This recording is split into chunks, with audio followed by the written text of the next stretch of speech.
I'm Oliver Gottman from Fideo. This is a story about a mistake and about who we blamed for it. I was working with a firm applying for a financial services license, and part of that process, the part people underestimate, is that the regulator interviews your key role holders face to face, and they test whether the people running critical functions actually understand their jobs. And one of ours failed badly. He got defensive, he argued with the regulator in the interview, and it did real damage. Months added to our application, a serious dent in our credibility. And I'll be honest about my first reaction because it wasn't a noble one. Like everyone else, I was annoyed at him. How could he go in there and argue with the regulator? How could he not have this nailed?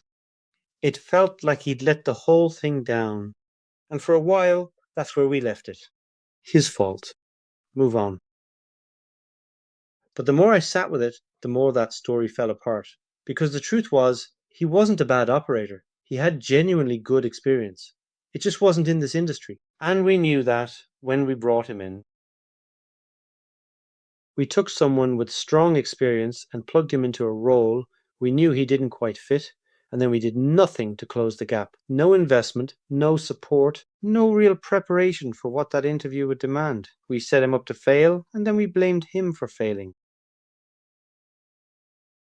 And that reframed the whole thing for me. The problem was never his competence, it was ours. Having the right people isn't just about hiring good CVs. It's about making sure the experience actually matches the role, and where there's a gap, closing it. Training and support and regularly checking in, not the week before the interview, but all the way through. We treated it as a box we'd filled. The regulator treated it as a question he couldn't answer. And this goes far beyond license applications. Anytime a third party is watching you, a regulator, an auditor, an investor, a client doing due diligence, they're not looking at your org chart. They're looking at whether your people can actually stand behind their roles. You can't fake that in the room. It's either been built over time or it hasn't. The firms that hold up are the ones who invested in their people before anyone was watching. That role holder didn't fail us. We failed him. We put him in a position he wasn't ready for, and we didn't do the work to get him there.